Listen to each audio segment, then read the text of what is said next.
በስመ አብ ወወልድ ወመንፈስ ቅዱስ አሐዱ አምላክ አሜን። ክርስቶስ በእውነት ተነስቷል፣ ዲያብሎስን አስሯል፣ አዳምን ነፃ አውጥቷል። ከዚህ በኋላ ሰላም ፍስሐ ሆኗል።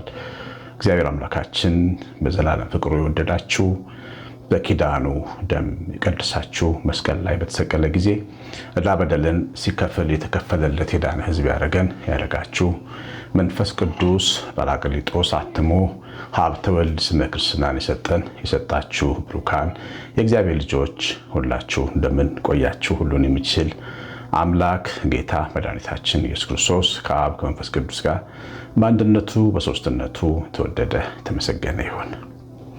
የእግዚአብሔር ልጆች እግዚአብሔር ቢፈቅድ ሜይ 5 ወይም ሚያዝያ 27 ትልቅ ፕሮግራም እያዘጋጀሁ ነው።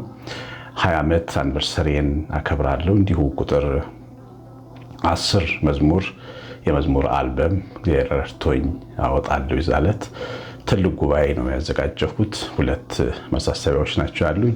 አንደኛ ድጋፋችሁን እፈልጋለሁ። በጣም ትልቅ ጉባኤ ምስጋና ጉባኤ ነው ያዘጋጀሁት። የአጋፔ ቤተሰቦች የተሳተፉበት ፕሮግራም እንዲሆን እፈልጋለሁ።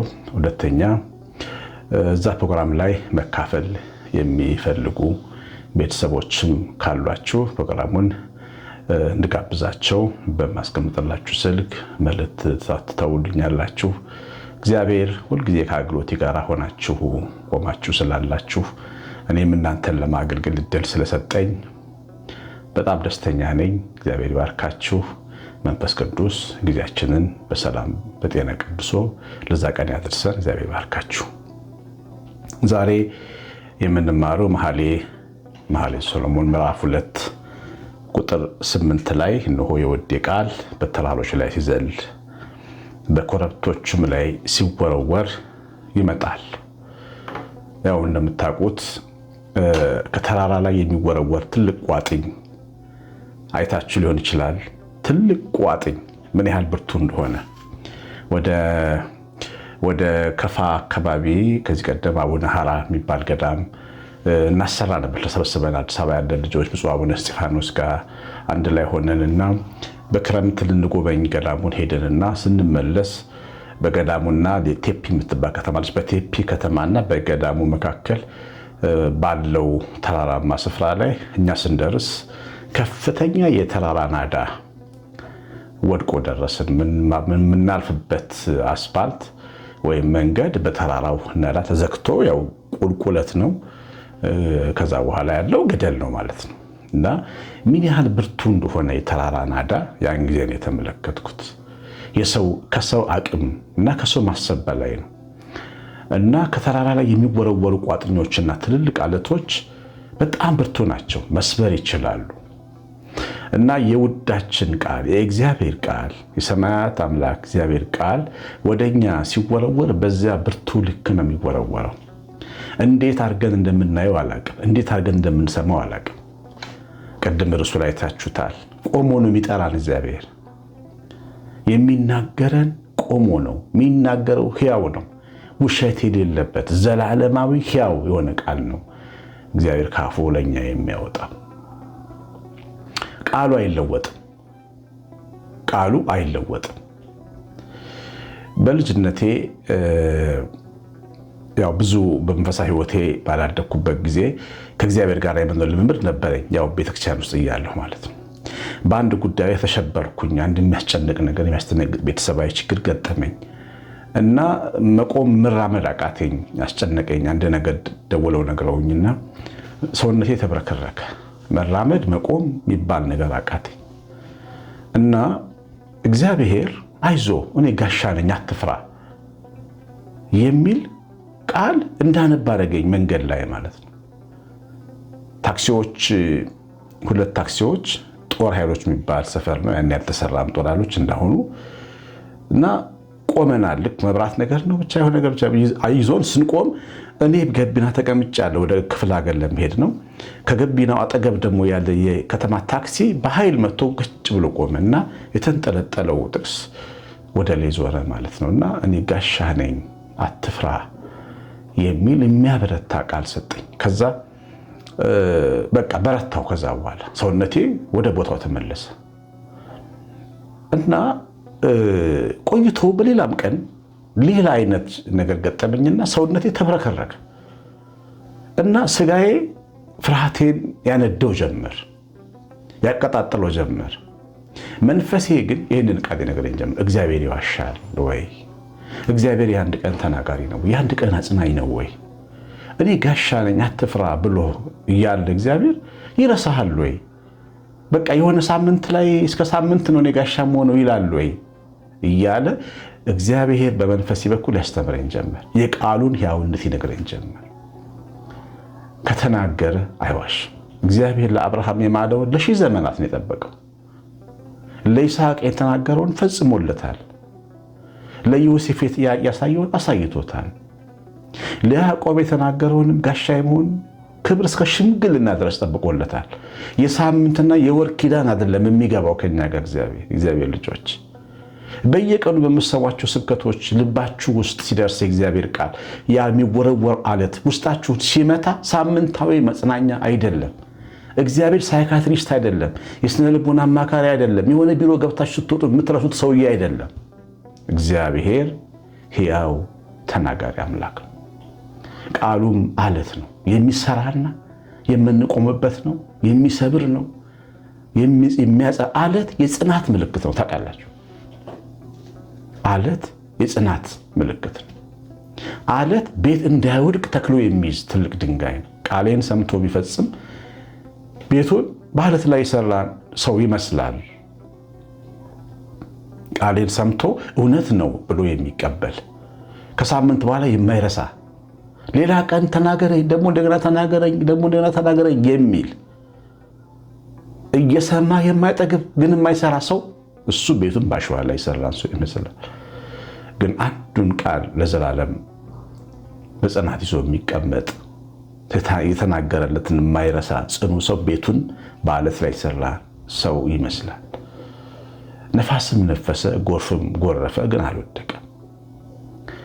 አያችሁ፣ በህይወት ነፋሳትና ማዕበላት ውስጥ ብናልፍም ያ የተናገረን ቃል እያበረታን ይመጣል። አሁን በህይወት ያየሁትን ነው እንግዲህ ቅድም የነገርኳችሁ። እንደ ሰው ቁልቁለት ሲገጥመኝ ሁሌ የሰማኋቸውን የተስፋ ቃላት ነው ማስበው። እግዚአብሔር እኮ እንዲህ ብሎኛል ይለኛል። ሞት መጥቶ ይናገራል። አንዳንዴ በቃ ሞት መጥቶ እግዚአብሔር በጣም ብዙ መልካም ነገሮች በህይወቴ ውስጥ ተናግሮኝ ያውቃል። እና አንድ ቀን አደገኛ የሞት ድምፅ አዳመጥኩ ማለት ነው። ከአንድ ከሁኔታ ጋር ነው የሚያገናኘው። አንድ ነገር ሲፈጠር ምንድነው የያዝነውን እንድንለቅ የሚያደርግ ብርቱ ድምፅ ልባችን ውስጥ ይመጣል። ተስፋ እንድናጣ የሚያደርግ ማለት ነው። እሱ ድምፅ ሁላችንም ጋር ይመጣል። ጳጳሱም ጋር ይመጣል፣ ካህኑም ጋር ይመጣል፣ ምዕመናን ጋር ይመጣል፣ ሁላችንም ጋር ይመጣል። እሱ ድምፅ እኔ ጋር መጣን።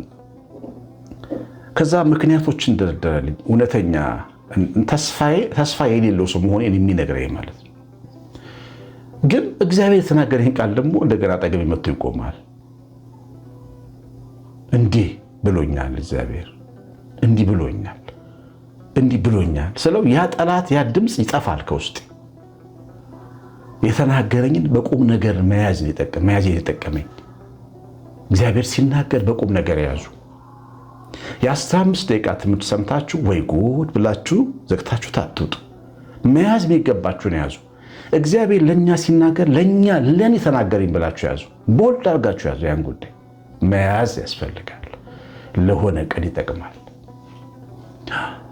በተራራው ላይ ጌታ ኢየሱስ ሲፈተን ወድቀ ይህንን ድንጋይ ዳቦ አድርገው ርቦ የለ ሲለው ሰው በእንጀራ ብቻ አይኖርም ከእግዚአብሔር አፍ በሚወጣ ቃልም ነው ተብሎ ተጽፏል አለው።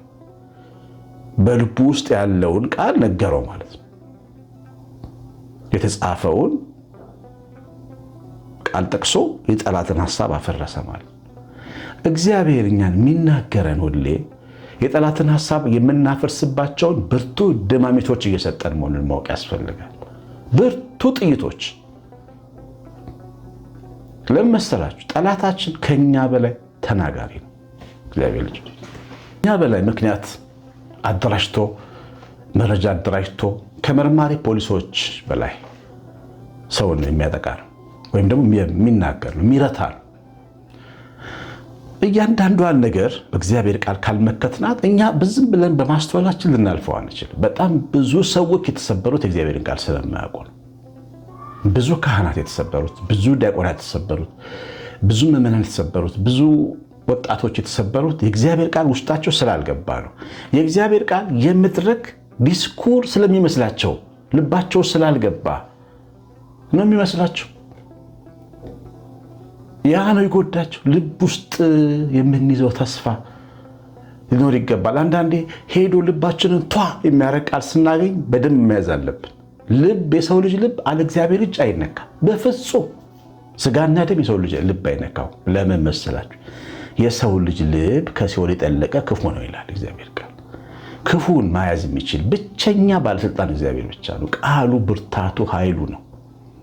ልቤ ከተነካ ስጋና ደም ነካው ብላችሁ ካሰባችሁ ሞኞች ናቸው።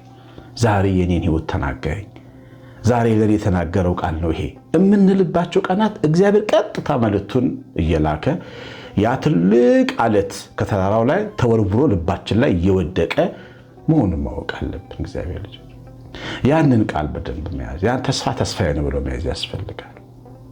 ከቻላችሁ መዝገባችሁ፣ ከቻላችሁ በልባችሁ መዝገባችሁ። ምንድን ነው የተናገረኝ በዘመኔ በዚህ ዓመት የሚለውን በደንብ በሁለቱም መንገድ ማስተካከል የሚገባንን ነገር ይናገረናል፣ ተስፋም ይናገረናል። እግዚአብሔር ተስፋ ተናጋሪ ነው። መልካም ነው ናሆም እግዚአብሔር መልካም ነው፣ በመከራም ቀን መሸሸጊያ ነው። እንደውም በመከራ ቀን ሰዎች መከራን ያወራሉ። መከራ በሚወራባቸው ቀናቶች ራሱ እግዚአብሔር መልካም ነው የሚናገር። ስለዚህ እግዚአብሔር የተናገረው ማስጠንቀቂያውም ሆነ ተስፋው መያዝ አለበት።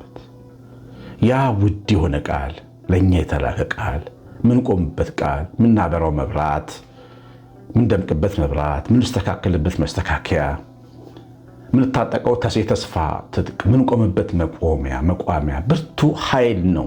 እግዚአብሔር እያንዳንዱን ጮሆ ይናገራል። የሚሰማው ሰው ግን ይፈልጋል። ይገርማቸዋል። አሁን ብዙ ልጆች ተሰብስበው እየተጫወቱ ቆማችሁ ልጆች መካከል አንዱን ስም ብትጠሩ የተጠራው ሰው እየሰማ ዞር ካላለ ምንድን ነው የሚሆነው? እየሰማ ዞር የሚል አቤት የሚል እናንተ ያዛችሁትን ብርቱ መልካም ስጦታ ለመስጠት የፈላችሁ ስጦታ አቤት ብሎ ከመጣት ትሰጡታላችሁ። እግዚአብሔር ልክ እንደዚህ ነው፣ ይጣራል። ሁላችንን ባድራሻችን ዝም ብሎ የሚጫወት ሰው አለ ወይ? ጉድ ዛሬማ ከኔ ሕይወት ጋር የሚመሳሰል ነገር ሰማሁ ይላል እንጂ ምንም ለውጥ አያመጣም። አንዳንዱ እንቀና ይላል። ምንድን ነው ያልከኝ? እንዴት በዚህ ልክ ተናገርከኝ? እንዴት ቀረብከኝ? እኔ ማን ነኝ ማለት። የሰማነውን ቃል ደግሞ በህይወታችን ውስጥ ችግርን የምንጋፈጥበት አቅም ማድረግ፣ ተስፋችንን የምናበረታበት አቅም ማድረግ፣ ደስታችንንም የምንቆጣጠርበት አቅም ማድረግ ያስፈልጋል። የውዳችን ቃል ከተራራ ላይ እየዘለለ ይመጣል በየጊዜው። ለምን? እግዚአብሔር ገና ፋይሉን አልዘጋም። በእኛ ላይ ያለው ተስፋ ገና ነው። በአዲሱ ኪዳን የተከፈተ ሰማይ ፊት ቆመን ምንጸልይ፣ በተከፈተ ሰማይ ዝቅ ብሎ የሚያየን አምላክ ነው ያለን። ስለዚህ ከኛና ከሱ ጋር ባለን ግንኙነት ሁልጊዜ እኛን የሚናገርበት የፍቅር ቃል አለው እግዚአብሔር እና ይህንን ውድ ቃል በደንብ መጠቀም፣ በእምነት መስማት ያስፈልጋል። እድለኛ ሰው የልንገራችሁ፣ እድለኛ ሰው የእግዚአብሔርን ቃል በእምነት በመስማት መለማመድ ያለው ሰው እድለኛ የሚባለው እድለኛ ሰው የእግዚአብሔርን ቃል በእምነት የለመደ መስማት የለመደ። ተስፋ አለኝ በልማድ የለመዳችሁ ዝም ብሎ ደና ጥሩ መስማት ያላችሁ ሰዎች አላችሁ። እሱን ግን በእምነት መስማት ያስፈልጋል። ለሰው የሚሰማ ሰውም አለው ማዕከላችን ነው። ሚስቴ በሰማችሁ ይህን ቃል ባሌ በሰማልኝ ይህ ማለት እንትና ነው የምንል ሰዎች አለ። የግብዝነት መራቅ አለበት ከህይወታችን። እግዚአብሔር ለሁሉም ለራሰው የሚናገረው መናገር አያቅቶ እናንተ እንደምትሉትም ሰው መልእክት ማድረስ አያቅቶም። እኛ ምንመኝለት አይደለም የሚመኙለት አይደለም። እግዚአብሔር ከፈለገ ከበደንም አልማዝንም መናገር ይችላል። እኛ ጆሮ ካመጣው ጉዳዩ የኛ ነው እንጂ የማንም ሰው አይደለም። እንደ ግብዞች እንዳንሰማ እያችሁ እንደ ግብዞች እንዳንሰማ በማስተዋል እንድናይ እንድንይዘው ቃሉን አደራ። እግዚአብሔር ቃል ይሄን ይነግረናል። የሰማነውን በልቦናችን ይጻፍ። መንፈስ ቅዱስ ይባርካችሁ፣ በክፉ ይጠብቃችሁ። እግዚአብሔር ቸርነት የእመቤታችን ረድኤት በረከት የመላእክት ጥበቃ አብሮን ይሁን። ቅድም ላሳሰብኳችሁ በጣም ድጋፍ ፈልጋለሁ። ለጉባኤ ትልቅ ጉባኤ ነው ማዘጋጀው። የአጋፔ ቤተሰቦችን ድጋፍ በደንብ ነው የምፈልገው። ያው ዛሬ እንግዲህ ከብዙ ዘመን በኋላ እኔን የሚመለከት ጉዳዮች ይዤ መጥቻለሁኝ። ያው አላፍርም፣ እናንተን በማገልገሌ በጣም ደስተኛ ነኝ። 911 41380 ስልኬ ነው። መልእክት አኑሩልኝ። እግዚአብሔር ቸርነት ከእናንተ ጋር ይሁን። ቀሲስ አሸናፊ ገብረማርያም ነኝ። ሰላም